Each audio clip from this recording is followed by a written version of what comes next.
There you go. Gaff Clothing, handmade in the UK, empowering you to be the best you can be, no matter the circumstances. Be you. Be awesome. Live life. Head on over to dilligaffclothing.uk. There you go, Dilligaff Clothing. We're back with the Spice Guy on the chef slot. I hadn't intended to play another country song, but it was on the bottom of my playlist, so I rocked with it. Anyway, cool, dude, cool. Why not? Why not? Why not? A bit of country music. Nothing wrong with that.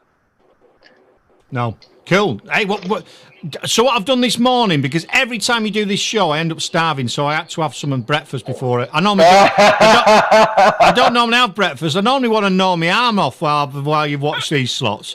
So, yeah. What's on the cards today, then? Do you know what? I was toying with it last night, to be quite honest, and I thought to myself, I need to mix it up a little bit because I've made like breakfasty stuff. But then I was going to do some fish, like a lunchtime dish to show you a really quick lunchtime dish that you can, because it's fish, it's Friday and it's fish and da-dun. But then I literally last-second.com, I do this. I decided, sod it, I'm going to show you how to season your pans and how to make a nice omelette. Do you know what? That's brilliant, because I think even someone I know said a bit back to me, I don't know how to make an omelette. I'm like, God, it's one of the most easiest things in the world. Anyway, so, yeah. But it can be cocked up as well. Like everything that's simple, you can make a mess of it, can't you? Yeah, and you know what? When I really got into my omelettes when look, I can't speak today. Sorry, do you know what it is? I need to have my water, my hot water and lemon, because I've not had a proper sip today. So let me have a quick sip. You carry on, friend. Sir. We'll wait for you. We're all right. Now I feel better. Right, so I got me hot water. I'll talk to you about hot water and lemon in a minute, because I had a conversation with someone about it yesterday. It was quite intriguing, actually. So I opened a greasy spoon many years ago here in Leicester. Right. Do you know why? Because an Englishman in Leicester could not get a breakfast. No. I tried and tried everywhere to find a breakfast. I could get a Balti. I could get some samosas. I could get some chow mein. The list is endless. But could I get a decent breakfast? No, I couldn't. So guess what I did? I went and opened one myself. Top lad. Top man. And you know what? It was the best breakfast. Sorry, I'm going to say it. It was called the Dairy Cafe. If anyone is watching out there, I don't know where you shared this, because I've not done it. I don't know if you shared it into my group or whatever. But yeah, I've got some. I'm recording it. It's going out on Mixcloud Live. That's what we do. So we haven't. Okay. I wasn't sure what was going on. So then, what I do, just for your benefit and everyone else's benefits, when this show's ended, it's been recorded now. The chef slot bits. I then put them onto Facebook for people to consume, and it goes onto YouTube. So what we're trying to do is draw people to the live. Come and watch us live. Yeah. I'll talk to you offline, because I've got some technical issues why I can't do what I want to do, but I've got something to be able to do. What I want to beam this out live on Facebook. But yeah, carry on. Yeah.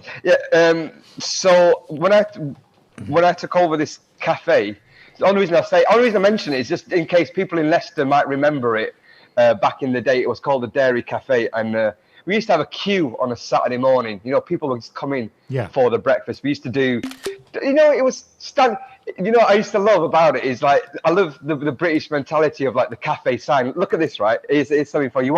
You won't even realize this. So when an Asian person opens up a food establishment, they go, hot kebabs, and it's like got the best kebab in the world, and it gives all the titles of everything. Hot food, naan bread, chicken tikka masala, whatever it may be. Yeah. But if you open a cafe, you put hot and cold food. You're right, isn't it? Hot and cold food, hot and cold drinks as well. If you want to go, and you know what? It doesn't make any difference wherever you are in the country, right? Brits all over the land will realise this. This is not a Manx thing now. If a Brit opens a calf or a spoon, in London they call it a greasy spoon, a calf, whatever you want to call it, everyone has the same tagline. So let's just, so for the here you go, for the purpose of, because I did a slot the other day, and we were going to call the cafe, we were going to call it this. Big Baps Cafe, yeah? Why not? Because in Manchester there was a cafe called Big Baps. Yeah. I used to go to it. It was called, and it used to be called Great Big Baps. Lovely. Right? You can't beat Big Baps.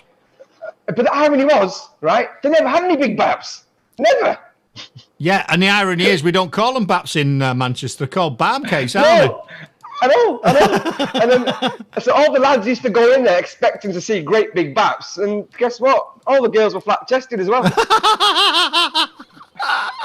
Excellent. But you're Anyway. right, hot and cold food. Let's get on with it. Omelettes, seasoning your pans and all that. All right. So basically, the reason I've been chatting away is I've had to put the pan on heat, right? Yeah, that's fine, yeah. First and I love foremost, it. I love it. You're a professional. The reason, there is a method to my madness, you know. Right, so seasoning your pans. The reason why you season your pans is because every day when you cook in your food, you literally are absorbing all the metal, and the metal is going to be tainted with whatever food you've been cooking in there. So, if you were to cook with my mum's pans, right, you will smell curry. You will, because some of the pans have got a lot of ginger, garlic, and lots of stuff in there, etc., etc. So all I'm doing is I've got 2 induction pans here. Well, right, 2 of them, right? Yeah. Okay, well, that used to be copper, but I burnt the hell out of it. So you used to say before, we used to say that we used to have the egg pan. Like my mum used to have an egg pan, you know, used to have caked in crap around the outside. Yeah.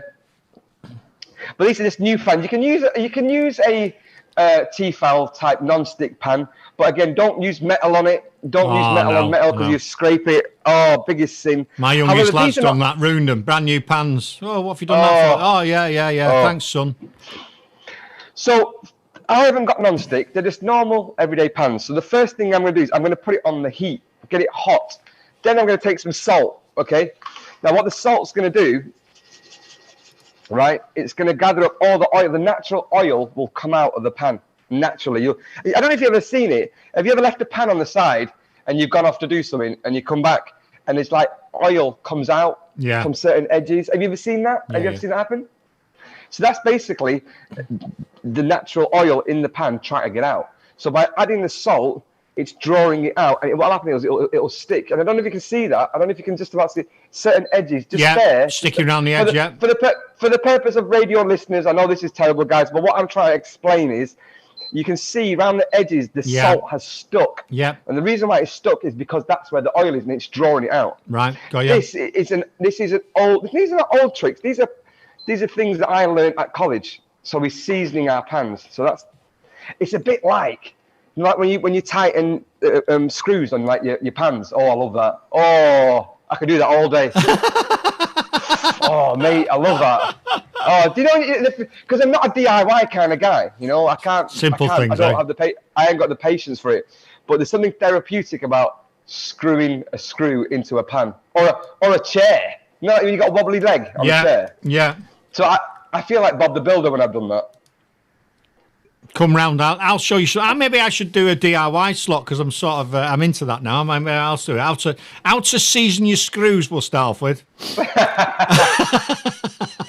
So I'm just doing that right now. I'm just gonna wait for it to brown. Literally, all the oil will come out. I've chosen this pan because I don't want to use the other one at the minute. I'm going to do something else with that. Yeah. And I'm literally just leaving it on the heat, getting it hot, and then once that's done, I'm going to shake it out into a sink. Use a dry cloth, wipe it out, not water, because you've got the hot pan and then the cold water. It's going to break you. It's not good for your pans. I mean, it doesn't make sense. I mean, we're not building swords. You know, like in the day, you watch these movies and you see the man beating the knife and then he's making it into a sword and he dips it in the water. Yeah, annealing it. That don't happen, right? It's not the same theory with your pans, guys. You're not building swords or Thor's hammer or anything. Right, so as we speak, right, guys, it's literally browning off. Keep on going, and that's going to make that pan lovely to cook your eggs. Whether it be omelette, whether it be whatever, that's your good start. So there's tip number 1 for making your omelette. Excellent. Should we go? Do you need a minute, or are we all right? What do you want to do?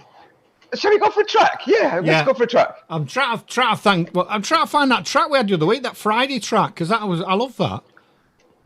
that is my ultimate.